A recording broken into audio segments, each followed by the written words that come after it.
Pasamos a lo que les dije anteriormente, a Nicolás Márquez, que estuvo hace 5 horas dando una entrevista con Eric Camerat, otro buen colaborador de la Batalla Cultural, acá de Córdoba, y vamos a ver entonces esa entrevista hablando sobre sus giras, sobre el libro Javier Milei y la revolución que no vieron venir, de Nicolás Márquez y Marcelo Duclos. Acá tengo ya el link para poner y nos vamos a ver esa entrevista. O charla. No se me oía. Buenas noches, amigos, ¿cómo están? Sean bienvenidos. Hoy lo tenemos como ya venimos prometiendo hace rato, yo les dije, quiero primero leer el libro y luego poder hablar con él, con el libro leído. Ahí está Agus Laje, nada más y nada menos conectado. Un abrazo enorme a Agustín, que viene dando una mano gigantesca a este canal.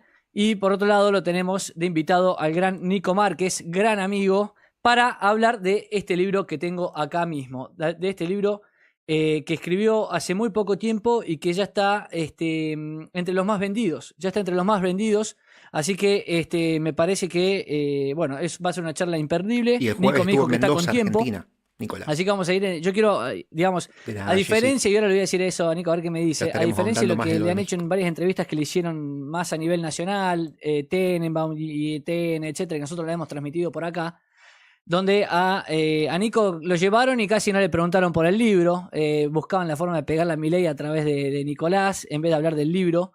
Yo quiero hablar del libro realmente, para eso lo leí, para eso me tomé mi tiempo para poder entrevistar a Nico, y además aclaro desde ya, después lo vamos a recordar, que esto se da en el contexto en que Nico acaba de presentar el libro en Mendoza y esta semana, el jueves, lo va a estar presentando acá en Córdoba. Recién estaban pidiendo ahí el link para inscribirse, así que ahora lo vamos a pegar el link para inscribirse. Ahora lo busco y lo pego ahí en los comentarios. Así que el jueves, ya saben, a las 6 de la tarde se va a estar presentando acá Nicolás en Córdoba, en la Bolsa de Comercio, a presentar este libro. Nico, buenas La Bolsa de noches, Comercio. ¿cómo estás? Bienvenido y muchas gracias por estar.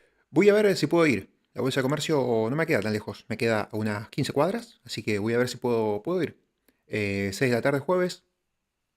Podría ir, ¿eh? Podría ir. Yo estoy acá en Córdoba Capital también, viviendo. Así que, bueno, ojo. Voy a tratar de ir. Voy a tratar de grabar. Si llego a ir y puedo conectarme a internet, voy a hacer un vivo con la conferencia y la presentación de Nicolás Márquez. Que todavía yo no conseguí el libro. Voy a ver si lo consigo acá en ebook, pero creo que todavía no debe estar. Pero bueno, ojo, tal vez el jueves tengamos un vivo especial. Pero bueno, todavía nos falta el programa del miércoles, así que estén atentos que ahí seguramente tendremos más novedades. Acá. No, Eric, el agradecido soy yo, que me das la posibilidad de salir en tu canal, donde seguramente hay muchos cordobeses, y de esta manera permitirme difundir un poco esto, siendo que, bueno, que como dijiste, el jueves voy a estar con ustedes, así que me da la posibilidad de amplificar un poco la propaganda. Excelente, sí, eso espero que te sirva. Todavía somos un canal chico, pero va creciendo de a poco. Sí, pero tenés 10.000 más que la última vez que hablamos. Sí, viene bien, tal cual. Nico, arrancamos si querés. A ver, quiero que me cuentes un poco cuáles son las repercusiones hasta ahora, habiendo pasado ya un tiempito desde que lo publicaste. ¿Cuáles son las repercusiones hasta ahora? Yo te subí una historia que publicaron en La Derecha Diario, me parece que está entre los libros más vendidos, junto justamente con el que escribió y presentó hace poco Milei. ¿Cuáles han sido las repercusiones hasta ahora del libro? A nivel ventas, Sí. ha sido, bueno, no hay números todavía oficiales, porque el libro salió a principios de mayo, o sea que hace un mes. Y recién vos, para tener un pantallazo de eso, te necesitas, digamos, que las grandes cadenas nacionales que lo tienen te tiren datos, pero por ejemplo, recién me fijé en el ranking de Jenny, estamos en cuarto puesto en el rubro no ficción, y Cúspide tiene un ranking no segmentado por género, sino todo junto, o sea, entre los 100 libros más vendidos, que va desde Gabriel Rolón hasta una novela erótica, cualquier cosa, están en el número 30 y pico. O sea que los números, y el otro día en la revista Noticias del domingo, Sí. salió que Si a alguno le interesa algún libro de... Bueno, Nicolás Márquez no están en la aplicación de libros de iPhone, de Apple. Pero bueno, esa aplicación la pueden descargar para casi cualquier sistema operativo. Pero lo que sí están son todos los libros de Agustín Laje. Ahí tienen el primero, Globalismo, que va a salir en octubre y que ya se puede conseguir la preventa por $11. La verdad que creo que está más barato de lo que va a costar después. Según acá dice la fecha, espéralo el 15 de octubre. Así que ahí tenemos ya fecha de Lanzamiento de Globalismo, el nuevo libro de Agustín Laje. Y después tenemos Generación Idiota, que sale $9, La Batalla Cultural, que sale $10, y después tenemos la versión española o europea de La Batalla Cultural, que sale $6. No sé si habrá algún cambio en cuanto a cantidad de páginas, pero bueno, ahí tienen libros de Agustín Laje que están acá. Y acá abajo veo a Jonathan Ramos, nuestro querido amigo Jonathan Ramos, que una vez quedamos para hacer una entrevista, después por cuestiones de malos entendidos no pudimos coordinar bien el día, pero Jonathan Ramos probablemente lo traigamos, probablemente, si no es en este mes, es en julio. Vamos a tener una entrevista acá con Jonathan Ramos, que es un filósofo argentino muy, muy interesante para escuchar, que también forma parte de la batalla cultural, así que si no lo siguen en YouTube, vayan a seguirlo. Jonathan Ramos, lo encuentran acá, hace vivos interesantes y tiene buenas reflexiones. Así que bueno, están acá en esta aplicación de libros que yo tengo en el iPhone, que creo que también está disponible para otros sistemas operativos para que lo puedan buscar. Estamos entre los 4 más vendidos, en el 4.º puesto. Tremendo. O sea que, evidentemente, en Argentina esto viene muy bien. El otro día estuve en Mendoza y tuve 3 presentaciones. 2 con jóvenes, presentaciones privadas, y una masiva en un teatro que había 500 personas. Bien. Y en la Feria del Libro, bueno, vos estuviste, habría 800 personas. O sea, es evidente que sí, que esto es una bola de nieve.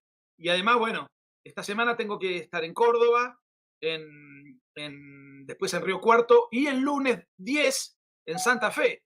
Bien. Y de ahí me voy a Chile, a Miami y a Paraguay, porque el libro tiene una tirada internacional. Claro. Y o sea que vuelvo a fin de mes. No llego acá, no voy a estar en mi casa durante todo el mes. No tenés descanso, Nico.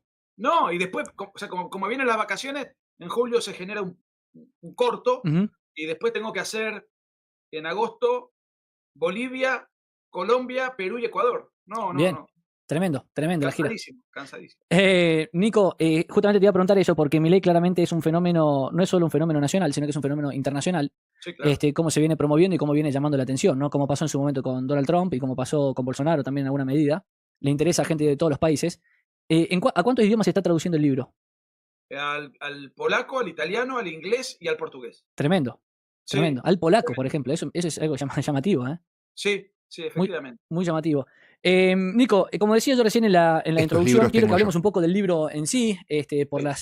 Aclaraba yo las entrevistas que te han hecho en televisión, no te han preguntado mucho, en televisión o en radios como la de Tenemo, que no te han preguntado demasiado sobre el libro, no te han dejado hablar demasiado sobre el libro. Y yo para eso lo leí, digamos, toda tu parte sí o sí, y quería un poco charlar bien, digamos, en profundidad. ¿Cómo surge? O sea, ya lo has contado varias veces, yo lo sé, pero ¿cómo surge escribir el libro? ¿En qué momento surgió? ¿De quién fue la idea? Bueno, con Marcelo Duclos, que es con quien lo escribimos juntos, todo el año pasado estuvimos analizando día por día las cosas que iban pasando, las encuestas, las campañas, lo que dijo, lo que no dijo, lo que dicen que dijo, claro. Los movimientos de Cambiemos, de Juntos por el Cambio, las chances de Massa, las encuestas, lo que decían los analistas. Bueno, fue una constante, una suerte de convivencia permanente, a pesar de que vivimos a 400 kilómetros de distancia. Se fue dando un diálogo donde había una expectativa,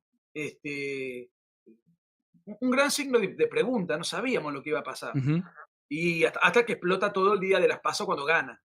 Y a partir de ahí vino otra parte kilométrica, porque vinieron las generales y después de las generales vinieron el balotaje, los sucesivos debates. O sea, realmente fue un año tremendamente vertiginoso. En un momento Marcelo me dice, tenemos que escribir un libro. Yo no entendía muy bien el modo de encarar un libro de un gobierno que todavía no había ni asumido. Incluso hoy mismo, si querés escribir un libro, no puedes escribir un libro sobre un gobierno que tiene 6 meses. La realidad es que de lo que se trató es no de escribir sobre el gobierno de Milei, que en definitiva eso es algo muy incipiente y está en curso, sino yo apunté al aspecto biográfico que es un poco donde sin quererlo, me especialicé bastante en hacer biografías. Y en ese sentido, Milei me concedió 2 horas de reportaje en la Quinta de Olivos, en donde muchos fragmentos, diferentes pasajes de ese reportaje están repartidos en los capítulos del libro. Y yo busco Bueno, con Horacio Justo también he hablado, he tenido conversaciones. Estuve también muy cerca de ir a su programa de radio que tienen acá en Córdoba Capital, en La Resistencia. De hecho, en esa radio, en Play FM 95.9, yo trabajé en el 2016 y 2017. Por ende, también conocí al dueño de la radio, por eso hice el contacto ahí con Horacio. Sí, Horacio me gusta bastante también. No sé si alguno más que otro, pero la verdad que tienen buenos puntos de vista. Fue decepcionante ver cómo se unirá más México, cara, las divisiones, sí. México, la verdad que una lástima lo que ha pasado con las elecciones, pero bueno. Xochitl tampoco era muy de derechas, pero bueno, por lo menos si ganaba Xochitl, si ganaba otro partido, lo que tiene de bueno la alternancia política, aunque sean de una misma orientación, es que por lo menos se desmantelan muchos kioscos y negocios turbios, que acá en Argentina había por millones, que por lo menos algo ya se había mejorado y cambiado en el gobierno de Macri en el 2015, aunque fue muy tímido, por lo menos algo había mejorado en cuanto a la seguridad, en cuanto a los kioscos y los negociados con la pobreza, que ahora, como lo vimos ya en estos programas pasados, se está desmantelando mucho toda esa situación. Bueno, así que nada, una lástima que México siga 6 años más por el mismo rumbo decadente. Pero bueno, es lo que vota la gente en México. En México hace falta mucha batalla cultural. Felicidades, Argentina, por su presidente. Bueno, por ahora vienen las cosas bastante bien. Yo todas las medidas que tomó Milei hasta acá las vi todas muy bien. En todas estoy de acuerdo. Como les dije, yo en otro canal hablo mucho de finanzas y todas las medidas económicas hasta el momento las festejé, porque son lo que hay que hacer. No hay otro remedio más que este que estamos transitando ahora en Argentina. Algunos dicen, sobre todo de la oposición, critican la parte del estancamiento económico. Sí o sí, para bajar la inflación, sobre todo una hiperinflación casi proyectada, tenés que sí o sí hacer estancamiento económico. No se puede nunca salir de una inflación alta o una hiperinflación sin estancamiento económico. ¿Por qué? Porque la Argentina venía y el argentino venía muy acostumbrado a gastar, a consumir, porque los pesos se te derretían en la mano. Vos tenías 100.000 pesos a principio de mes, cuando terminaba ese mes, por el 10%, 12% de inflación, tenías menos de 90.000 pesos. Por ende, la gente iba y usaba, gastaba, para que no se le devalúen esos pesos y no perder poder adquisitivo. Entonces, si no hubiese estancamiento económico, la gente tendría siempre el mismo capital y prácticamente el mismo poder adquisitivo para gastar. Entonces nunca termina de frenarse la inflación. ¿Por qué? Porque la inflación lo que sucede es que los precios y el dólar suben por arriba de lo que se estima de inflación. ¿Por qué? Porque si el formador de precios, el empresario, pone un precio por abajo o igual que la inflación, nunca gana. Siempre está corriendo por detrás, con riesgos. Entonces siempre se estima por arriba. Por eso siempre la inflación, sobre todo cuando son altas, son cada vez más peligrosas hacia una hiperinflación. Entonces sí o sí tiene que haber estancamiento económico. ¿Para qué? Para que la gente no convalide esos precios. Para que la gente ahorre un poco más o invierta un poco más en otros activos y no tanto en el consumo normal. ¿Qué es lo que pasó en Argentina? Enero, febrero y diciembre se pricearon precios muy altos de la economía y subieron muchísimo. Calculaban una inflación del 100% en todo el año. Y la inflación no llegó a eso. Y ahora están bajando algunos precios o había muchas ofertas, sobre todo en marzo y abril. Bueno, entonces eso claramente es lo que hizo que bajara la inflación tan rápidamente en Argentina, que ya estemos probablemente ahora el dato de mayo de 5%, se estima 5%, imagínense que estábamos hablando de 12, 25% en diciembre, noviembre del año pasado, ahora ya estamos bajando al 5%, bajando de a 5% por mes aparte, y sí o sí se tiene que hacer con estancamiento, porque es imposible hacerlo de otra forma. Tendría que haber mucha educación y mucha cultura financiera y económica en Argentina como para que la gente, teniendo aún así plata, no vaya a gastarla o no vaya a convalidar precios muy altos. Es imposible, la gente va y gasta y usa como se le canta la plata. No hacen boicot, como en otros países, por ahí España, Europa, están más acostumbrados a hacer boicot a ciertos productos que están muy caros. Bueno, en Argentina no pasa nunca eso, entonces sí o sí necesitábamos un estancamiento. Así que bueno, nada, vamos a seguir con la entrevista de Nicolás. Primero a estudiar la personalidad de Milei con sus respectivas influencias no ideológico-políticas. Su influencia de vida de familia, su influencia rockera, que parece una frivolidad, pero creo Pobre que lo ha México, marcado qué lástima. a fuego. No me imaginé que 6 meses después iba a cantar en el Luna Park, o sea, hasta ese punto. Evidentemente no me equivoqué en dedicarle un capítulo a la influencia, a su vínculo entre él y los Rolling Stones, y su influencia deportiva, cómo marcó su psicología. Y después, bueno, primero yo arranco con una introducción histórica de los últimos 50 años de política, Sí. desde la guerra antisubversiva hasta el fin de Alberto Fernández. ¿Por qué? Porque también me parecía importante, primero, Milei es un fenómeno, vos lo has dicho, internacional, etcétera, pero es un fenómeno muy juvenil. Y los chicos tienen la cabeza lavada porque le han contado la historia totalmente distorsionada, le han hecho creer de la década del 70 lo que han querido, le han hecho creer que Alfonsín fue un héroe y un gran estadista, le han hecho creer un montón de cosas. Entonces me parecía muy importante sembrar en la juventud, primero un montón de conceptos, destruirlos, decirle cosas que no que lean cosas que no estén acostumbrados a escuchar en ningún programa de televisión, y además ir poniendo de manifiesto cómo la Argentina se fue degradando políticamente, culturalmente, institucionalmente, económicamente.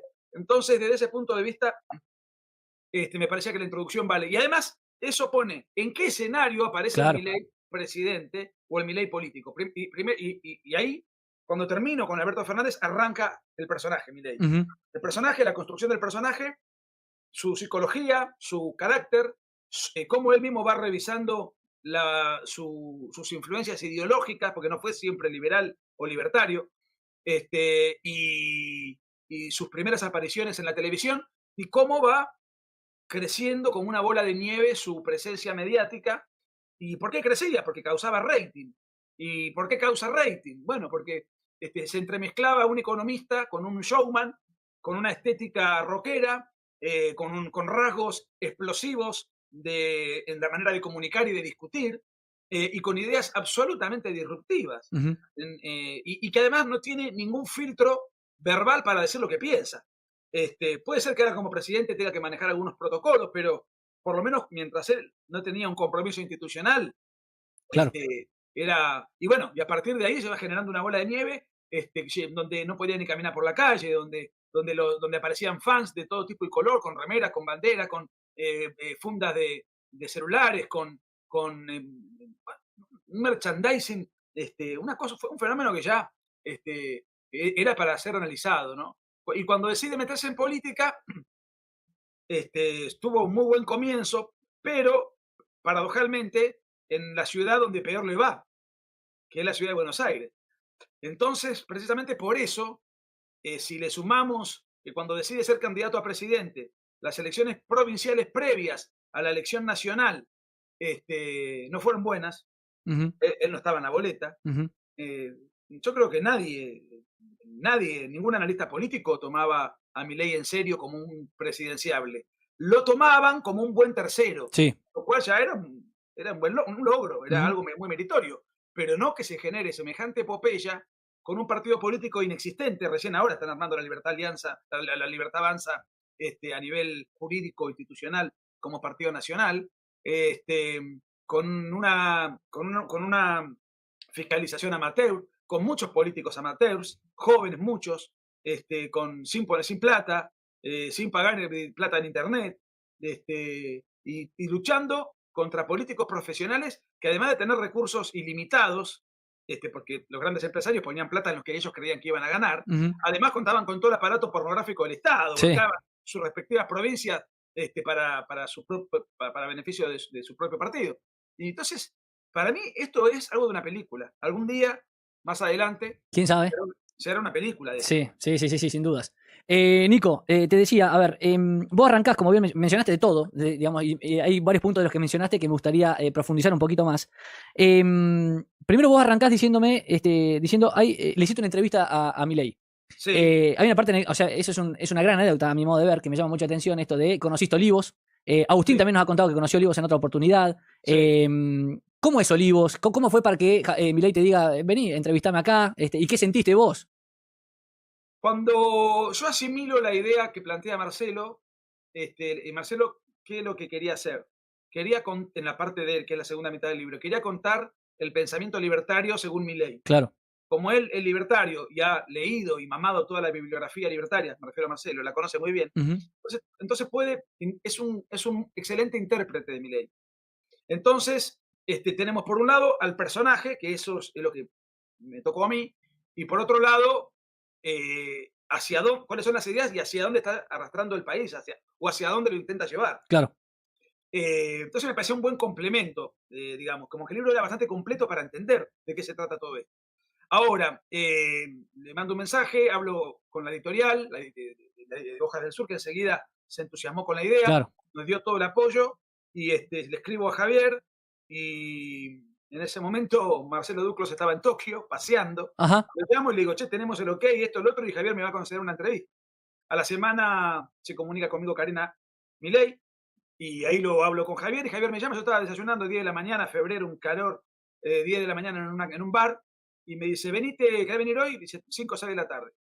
Entonces, no tenía tanto tiempo tampoco, o sea, eran 400 kilómetros de ruta, irme hasta Olivos, que no es cerca, o sea, es provincia, es al norte de la capital federal. Claro que vos estás en Mar del Plata, Nico, por la gente que no sepa. Claro, son 400 kilómetros de ruta, además yo tenía que darme una duchita, preparar el bolso, revisar la rueda, el auto, esto, lo otro. Salí al mediodía, y salí digamos, con toda la excitación de una situación muy particular. Yo he conocido a diferentes presidentes con los cuales he conversado, pero nunca con un presidente en ejercicio. Claro. Y a quien además yo conozco desde hace 10 años, pero de todas maneras yo sentía que ahora estaba entrevistando a un presidente, o sea, había todo un compromiso, claro. Por lo menos yo como lo vivencié interiormente. O sea, no era juntarme con Javier Milei, era entrevistarme con el presidente de la República. Claro. Y cuando ingreso a la Quinta de Olivos, que es enorme, no sé cuántas manzanas, se me hace un pequeño protocolo, y espero un rato, viene un asistente, me dijo, yo pensaba quedarme en un hotel en Olivos, y me dijo, quédate en el cuarto de huéspedes. Había un solo huésped que era su asistente, que dormía en la Quinta de Olivos, además de la gente de seguridad. Ajá. Y que obviamente no duerme, están precisamente ejerciendo su rol de la seguridad del presidente. Así que cuando llego, voy al cuarto, y viene el asistente un rato después, y me preguntó si tenía malla. No traje malla, ni se me había ocurrido. Claro.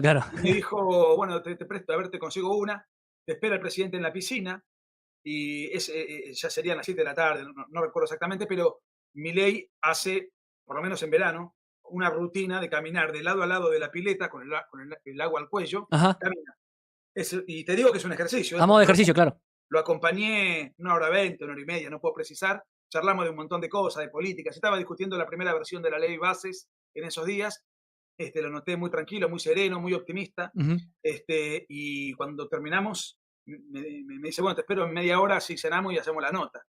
Yo le había pedido 2 horas, me sobró tiempo. Preparé 30 preguntas, que además las preparé mientras manejaba. Claro. Sí. Y después las escribí en la computadora cuando estaba en mi cuarto, pero porque fue todo muy repentino, muy vertiginoso. Y vos sabés que comimos en el recinto donde fue la fiesta de Fabiola. Sí. Mirá. Los 2 solos. ¿Pero él te lo comentó o reconociste la habitación? No, me di cuenta días después. Mirá. Conversando con un periodista, le conté cómo era el salón. Es el único lugar que conocía bien la Quinta de Olivos. Ajá. Que tiene una mesa larga y que tiene, yo digo, el color es igual, es todo lo mismo. Claro. Entonces ahí me di cuenta que era el mismo ambiente donde había estado el famoso escándalo, ¿no? Sí. En plena pandemia del cumpleaños de Fabiola. Estábamos los 2 solos, y Milei pidió media milanesa con un vaso de agua. Sí. Así yo pensaba, bueno, es el presidente, tendrá una corte de cocineros, Claro. nada. Se lo preparaba a su asistente. Me preguntó, y yo digo, pues si el presidente come eso, yo no puedo pedir de ser demasiado pretencioso. Claro. Pedí lo mismo, pero le agregué una ensaladita de zanahoria con agua con gas, ¿viste? Para darle un poco más de gracia. Pero te quiero decir que Milei es un tipo tremendamente monacal en sus hábitos, ¿no? Quiero aclarar, Nico, que vos eso que estás contando está contado en el libro. Y me hiciste reír. O sea, yo en general me gusta mucho cómo escribís, y muchas veces me hace reír. Y acá cuando contás eso me reí porque ponés algo así como... y yo lo pedí con... No me acuerdo si con soda y una cosa más que dijiste, como para agregarle, para agregar algo al festín, una cosa así. Creo que puse para darle un poco de glamour. Sí, entre comillas, sí, al banquete. Tremendamente. Y la nota transcurre, es 1 hora 39, o sea que me sobró tiempo. Y cuando me voy a dormir, bueno, nada, cansado por toda la excitación, por el viaje, por todo lo que significaba, un Milei tremendamente sereno, que hablaba muy pausado y bajito y muy reflexivo. A punto tal que cuando tuve que desgrabar la nota tuve que subir el volumen al mango, porque él tenía un tono muy sereno, Calmo. casi hablaba Claro. casi como susurrando. Yo tenía miedo de molestarlo porque él estuviese cansado. No, simplemente tiene una... Yo creo que no sufre el estrés propio de la responsabilidad presidencial, no porque no lo sea, labura como un animal, pero me parece que sabe administrar el estrés y eso le permite tener una tranquilidad de espíritu, por lo menos en mi percepción. Apenas, como dijiste, Nico, aparte en plena discusión de ley bases, ¿no? No, y yo calculaba, digo, lo voy a agarrar excitado, ansioso, esperando Claro. mensaje, mirando el celular, ¿no? En toda la hora, en todas las 2 horas, la llamó una, no lo voy a decir porque, pero la llamó una super mega diva de la televisión, top, Ya me eh, imagino. después te cuento, pero bueno, nada, yo no sabía que era ella, Ajá. porque no le había reconocido la voz, porque se escuchaba el diálogo. Fue la única interrupción que hubo, y me voy a dormir y a las 8 de la mañana, 7 y pico, me manda un mensaje para almorzar, desayunar juntos. Ajá. Y en el desayuno estaba tomando un tecito con 3 criollitas. O sea, te daban un pan con algún dulce, alguna mermelada, alguna cosa un Claro. poquitito más divertida. No, así, re sencillo. Así que, bueno, me despido con un abrazo. Le agradezco mucho toda su predisposición, porque la verdad que fue un logro periodístico, si se quiere, Ujú. tener fuentes propias para armar el libro, porque yo Lógico. después lo armé con muchas otras cosas, pero eso es un poco, hay mucho de investigación personal, concretamente el reportaje. Ujú. Después, salí de ahí y me fui a desayunar. ¿Te fuiste a comer algo? Y me tomé un cafecito, Estabas ¿viste? muerto de hambre. Así fue. Y el libro fue escrito en menos de 3 meses, Claro, por 2 rapidísimo. razones. Primero, porque es escrito entre 2 personas, lo cual el trabajo se reduce al 50%. Ujú. Y la otra razón es que, en realidad, cuando uno escribe un libro, por lo menos en mi experiencia como ensayista, Ujú. vos tenés que leer un montón para documentarte. Y yo en realidad tenía que contar una historia que ya conocía.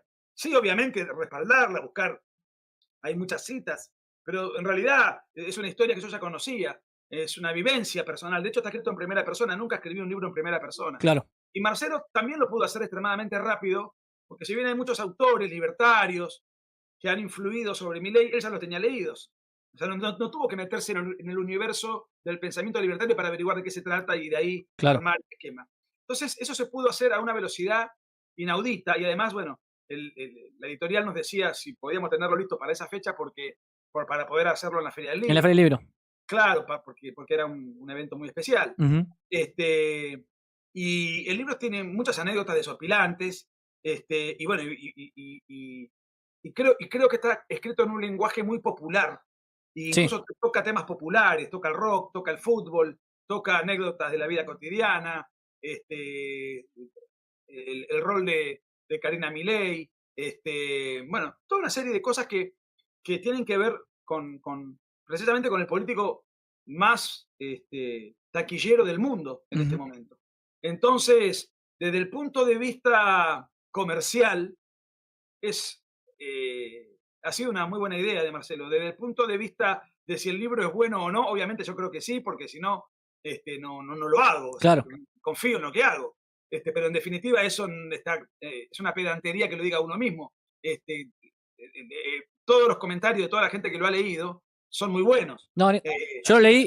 Espero que en definitiva es el lector el que juzga esto. Yo lo leí, Nico, como te decía, porque quería leerlo antes de entrevistarte, y me gustó mucho, me entretuvo mucho, te digo, me hace reír en varias partes, como te digo, y como decís, está escrito muy sencillo, muy llevadero, aparte esto de que estuvo muy bien, me parece esto de que haces de poner fragmentos de entrevistas a Milei en función de los temas que vas tocando.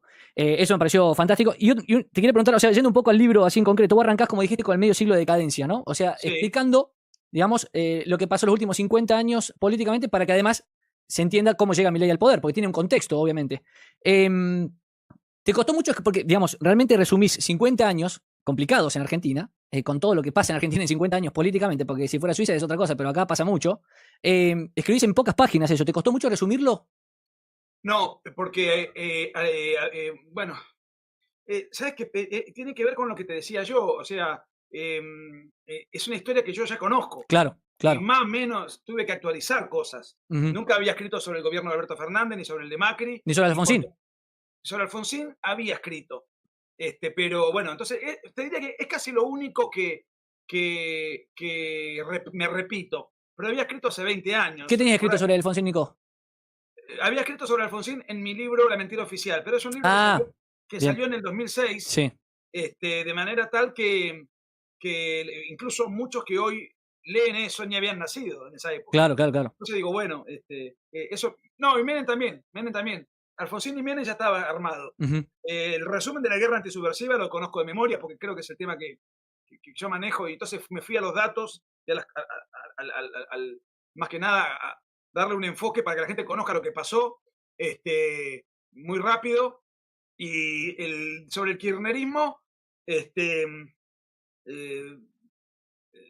le busqué la vuelta, porque en definitiva era muy largo el kirchnerismo. Son 20 años, en el interín está el gobierno de Macri y después el de Alberto Fernández. Pero en realidad el punto final es, bueno, ¿en dónde estamos parados? Y ahí arrojo un montón de estadísticas de orden institucional. ¿Dónde está la Argentina en el ranking mundial? Sí. Institucionalmente, democráticamente, culturalmente, educativamente. ¿Dónde está la Argentina económicamente? En el ranking de inflación mundial, en el ranking de riesgo país, de esto, lo otro. Es un desastre, una cosa calamitosa.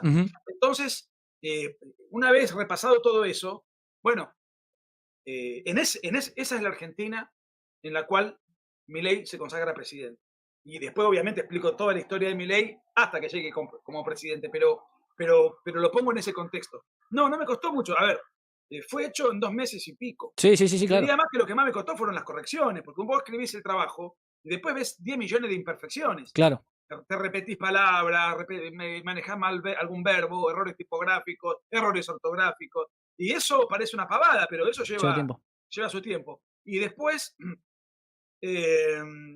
hay fragmentos del reportaje que no están en el libro, porque o Milei habla de economía y se va por ahí, digo, esto lo va a explicar después Marcelo, o no encajaban con el orden cronológico.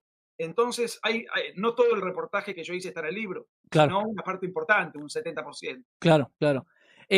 Nico, ¿qué podés rescatar, que un poco contás vos ahí, de la infancia de Milei?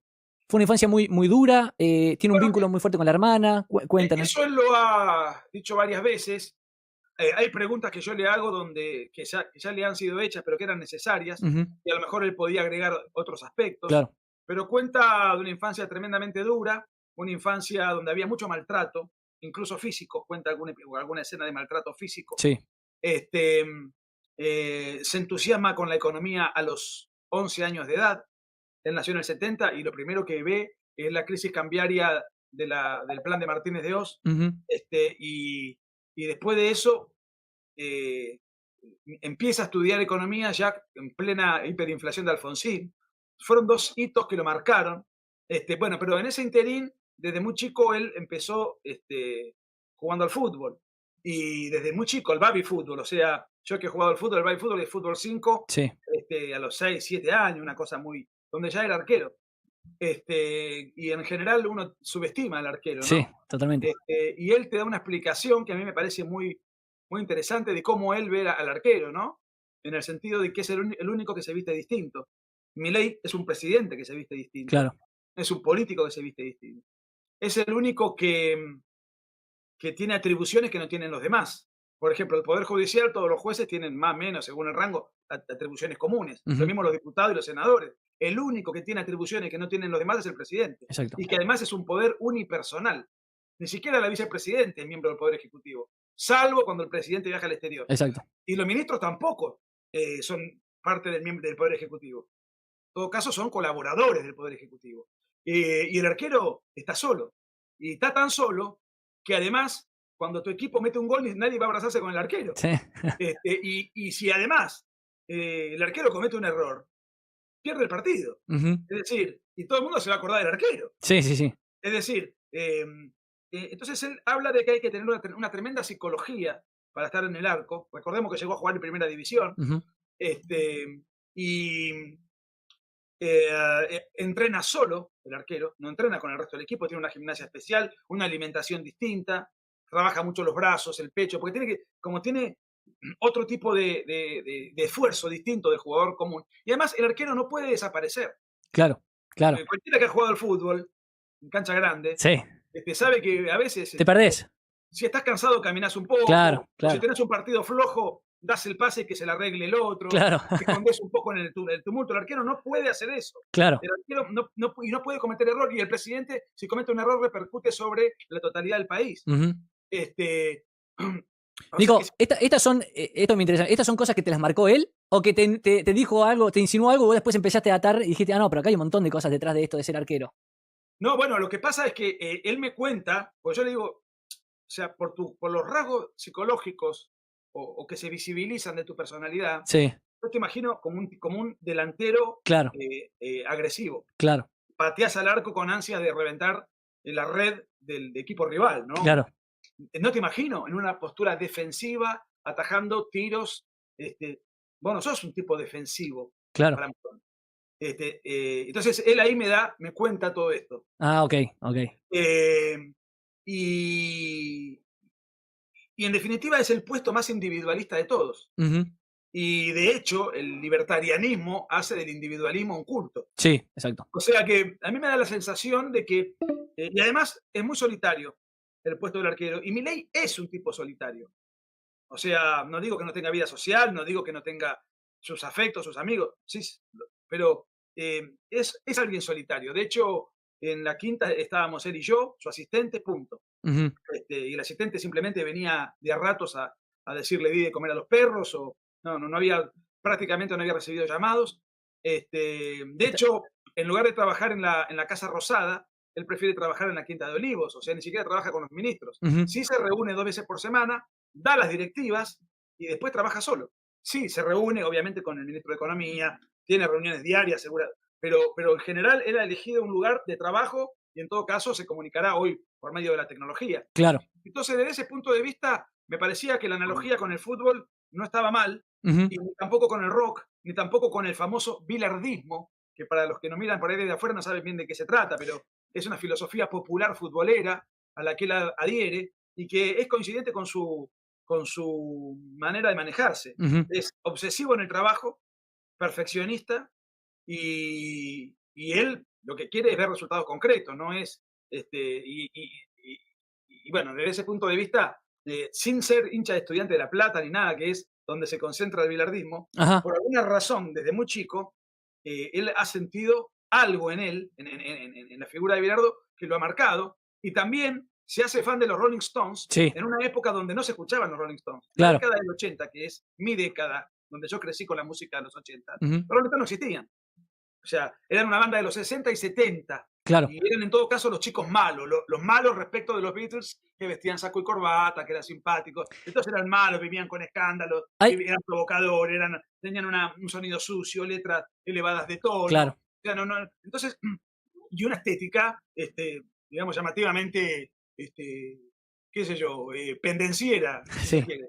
Él empieza, Nico, escuchando los Beatles y rápidamente después pasa a escuchar los Rolling Stones, algo así contás, ¿no? Claro, él cuenta que cuando muere John Lennon, conoce a los Beatles. Ah, ok. John Lennon muere en el 80, lo matan, Ujú. Sí, sí, y, sí. y ahí conoce a los Beatles. Te diría que es lo que me pasó a mí con Queen. Claro, Yo descubro a Queen cuando muere Freddie Mercury en el 91, claro, y empiezan en todos lados a pasar a Queen. Digo, esta banda es fabulosa, y resulta que yo nunca le había dado importancia. claro. Bueno, ahora, había una cultura subterránea en el rock de los Stones. Recordemos que en la época de Alfonsín, Argentina estaba en el ostracismo del mundo, no existía. Nunca venía una banda a tocar acá. Ujú. Y recién los Rolling Stones, cuando reaparecen fuerte en el mercado, vienen en los años 90. Claro. Entonces, claro, escuchaban bandas locales que copiaban a los Rolling Stones. Entonces él iba a los recitales de los Ratones Paranoicos. Bueno, cuenta un poco todos aspectos de su adolescencia, ¿no? Claro. Y le digo, bueno, pero fuiste un chico sufrido, después un arquero que finalmente dejó para meterse, dejó de jugar al fútbol para dedicarse a la facultad, porque le llevaba 6, 7 horas diarias de entrenamiento. Tuvo una banda de rock Stone, Ujú. en donde además no era un músico colateral, era el cantante, y todo el mundo mira al cantante en una banda. Claro, De exactamente. hecho, no sé, de una banda de rock se puede morir el baterista, Sí, y por eso otro. sí. Se muere el cantante, prácticamente la banda no tiene vida, ya está, se terminó. Nico, hay todo un paralelismo que contás en el libro justamente, que hay mucho de eso que uno podría tomarlo como algo casual, porque la vida de él fue así, porque le gustó Rolling Stone, pero algo que él hace a propósito en política, que no es casual y que se nota que entiende de política en ese sentido, que es esto de darle esa impronta rockera a los actos, que vos lo mencionás en el libro. Y te vuelvo con el ejemplo rockero. Se muere el cantante, la banda desaparece. Y en este momento, si se muere Milei, la Libertad Avanza desaparece. Sí. Cuando Milei no estaba en la boleta, las fuerzas provinciales no tuvieron ningún protagonismo. Ojalá que esto sea superado. Claro. Porque no es sano para un proyecto político. Para mí, hoy por hoy, si llega a pasar eso que decían de Milei, que si llega a morir o a desaparecer, figurativamente o realmente, para mí emerge una buena figura y fuerte de Victoria Villarroel. Obviamente, sin el carisma y la excentricidad de Javier Milei, pero yo creo que Victoria Villarroel hoy por hoy es muy querida por todos los votantes de Javier Milei y de La Libertad Avanza, y también incluso por algún sector que no ha votado a Javier Milei. Por el sector más centrista, ven con mejores ojos tal vez a Villarroel que a Milei. Pero bueno, nada, es cuestión de... Es algo contrafáctico que hoy por hoy no se sabe. No podemos llegar a analizar fehacientemente eso. Depender de una sola persona. Obviamente tenés que tener un líder, pero también tenés que tener cuadros que eventualmente reemplacen, que esto trascienda a la persona. Lógico. Este proyecto que está en marcha, que yo creo que es el correcto, lo trascienda a él y luego vengan otros y lo continúen, porque esto no se soluciona en 4 años o en 8. Entonces, pero bueno, así son las cosas. Y sí, él cuenta que a sus actos políticos él le dice los recitales. Claro, exacto, eso. Y de hecho, toda la estética, las luces, la pantalla, la música, la aparición de él, saltando. No como un político en un atril, no. Sino que aparece, digamos, desde un lugar atravesando el público, o con una capa, una bandera, exacto. o con campera de cuero, o con toda una serie, toda esa espectacularidad que tiene Milei, ¿no? En algunos casos cinematográfica, porque en uno de sus actos se bajó de un auto típico de los años 60, con anteojos negros, o sea, una estrella de... sí. Vos lo ves y pensás que es un artista y no pero además, un rockero, no un político, ¿no? Además, Nico tiene algo, lo que tiene eso que es para mí remarcable, es que hacerlo cuando uno ya es presidente y cuando ya te están votando y todo, es fácil, porque decís, bueno, ya soy el centro. Pero Milei lo hace desde que comenzó, o sea, en eso se mantuvo auténtico. Dijo, yo me voy a manejar así, si funciona, funciona, si no funciona, no funciona, digamos. Absolutamente. Mirá, a punto tal que te diría lo siguiente, él me dice que su paralelismo con el rock es tan a propósito en esos eventos, en los actos políticos, en los recitales, que él dice, yo cuando voy a ver a los Rolling Stones, quiero que toquen todos los clásicos. Sí. Entonces, si no tocan esos clásicos, para mí es un oprobio. Yo voy a escuchar las canciones arquetípicas de Satisfaction, todas las canciones de los Rolling Stones, los históricos. Claro. Entonces yo, en un acto político, repito cosas que ya dije y la gente la sabe. Yo necesito repetir la frase, la definición de liberalismo de Venegas Lynch. Tiene que decir viva la libertad, carajo, tiene que hablar contra la casta, o sea, hay un montón de cosas que se repiten en los actos. Mucho ritual, ¿no? En ese sentido. Y bueno, sí. No tiene nada que ver con ha roto todos los manuales. Es más, él ha dicho en campaña cosas que yo celebré, que yo creo que ningún asesor le hubiese dicho decí esto cuando se te está jugando la presidencia. Claro. Y sin embargo... Tema aborto, por ejemplo. O decir que hubo una guerra en los 70, también. que fueron 30.000 los desaparecidos, o que los guerrilleros cometieron esto, lo otro y aquello. Esas herejías, o decir que la justicia social es una basura, una porquería, tal cual. Etcétera. O alguna cosa que pudo haber dicho contra el Papa, que siendo que en un país católico con un Papa argentino. Ni Miriam Bregman se animaba a sacar al Papa. Tal cual. O sea, es tremendamente disruptivo. Y me parece que además es un tipo que tiene, me da la impresión, la psicología y una convicción tan intensa, tan incorporada a través de años de lectura, porque al no haber sido un político, Los políticos en general son poco formados. Sí. Algunos más, un poco, otros menos, pero no son grandes luminarias. Y la realidad es que él todo ese tiempo lo absorbió en el estudio. Entonces tiene convicciones muy profundas que incorporó porque está más preparado intelectualmente que el promedio. Y tiene una convicción durísima. Entonces, y esa convicción y esa personalidad que hoy hablábamos, esa psicología solitaria y concentrada en lo que tiene que hacer, yo creo que la persona disruptiva, es decir, dispuesta a cambiar los paradigmas de la Argentina por 180 grados, esa personalidad, para mí, es la persona indicada para pegar el golpe de timón, porque si no tenés esa personalidad con 38 diputados y 8 senadores, no vas a hacer mucho. No, salvo que tengas el temple inquebrantable y termines doblegando el nudo gordiano de lo que la casta está defendiendo, sus privilegios, su ideología colectivista, su fideicomiso, etcétera, etcétera, etcétera. Es la persona indicada. ¿Qué le falta? Le falta musculatura legislativa. Y eso lo va a poder recién conseguir el año que viene. Pero por ahí puede avanzar, si sale el DNU y la ley bases, más o menos sale como él quiere que salga, porque tampoco es cuestión de que te la descuarticen ni de naturalicen. Totalmente. La Argentina va a tener un gran despegue, la inflación además está bajando mes a mes, y eso va a generar una lluvia de inversiones. Lo que pasa es que todavía los inversores están viendo a ver qué pasa, si puede lograr que estas reformas se consoliden, porque si estamos siempre esperando, y entonces está el gobierno un poco dilatado, pero no porque el gobierno no sea veloz, sino porque no tiene, porque tiene a la casta enfrente, hoy mayoritaria, y eso es un obstáculo importante.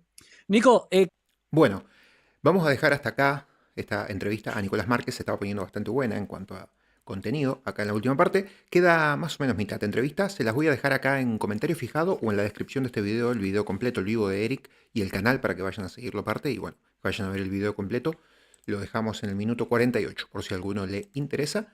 Y nosotros vamos a ir a la editorial de Johnny Viale, que sí o sí quiero hacerla porque me interesa mucho. Y aparte para estos 20 minutitos finales hasta las 4 de la mañana le vamos a meter con este contenido. Así que vamos a ver al querido Johnny Viale. Pero antes esto quería repasar, lo de Nicolás Márquez, que estuvo en Mendoza también el jueves pasado y que va a estar ahora en Córdoba este jueves, como dijimos antes. Así que bueno, Bolsa de Comercio 6 de junio, Howard Johnson Hotel 7 de junio, en Río Cuarto, Córdoba. Y Córdoba Capital el 6 de junio. Bien, y como dijimos, estuvo en Mendoza y hay algunas fotos que él subió acá a su Twitter, que lo voy a poner, acá tengo en pantalla, ahora sí. Esperen, que vuelvo entonces a nombrar. 6 de junio en Córdoba Capital, 18 horas en la Bolsa de Comercio. Y 7 de junio en Río Cuarto, Córdoba, en otra ciudad. Bien, ahora sí, vamos a ver las fotos de esta conferencia que dio Nicolás Márquez en Mendoza. Bueno, esto es lo que subió al día después, en el desayuno, que Eve Casado, la vicegobernadora de Mendoza, subió esta foto donde le estaba firmando y regalando un libro, o varios libros, Nicolás Márquez. Después tenemos la foto con la gente, acá están todos los espectadores, 500 personas, metió en el auditorio Nicolás Márquez, no sé si era capacidad máxima o no, pero bueno, estaba bastante lleno, entrevistas que dio bueno, por el formato me parece que es Telefe Mendoza o algo por el estilo, una repetidora de Telefe, del canal nacional argentino, uno de los más conocidos, o el más, o el primero o el segundo más conocido. Una nota que le hicieron en el diario Mendoza Today, este diario de Christian Sanz. ¿Se acuerdan de Christian Sanz? Aquel periodista que hizo el libro Masa Confidencial, que el año pasado en campaña tuvo un vivo con Agustín Laje y también con Nicolás Márquez hablando de esto. Bueno, ese Christian Sanz es el dueño, el director de Mendoza Today, de este diario, de este medio digital, y le hizo una nota a Nicolás Márquez. Después tenemos más fotos acá de la presentación de Nicolás con gente. Acá tenemos una foto con todo el público de fondo. Y acá también repetimos esta foto un poquito mejor en cuanto a encuadre. Bueno, hay gente que le agradecía por la firma, por los libros. Y acá tenemos a Christian Sanz. Este es Christian Sanz, que el año pasado estuvo con Nicolás y con Agustín en vivos hablando de lo corrupto y lo chorro que es Sergio Massa, que por suerte no ganó. Aparte, bueno, peligroso por el narcotráfico. Era el presidente más mexicano que podía llegar a tener Argentina. Bueno, ahora sí, cerramos entonces esta parte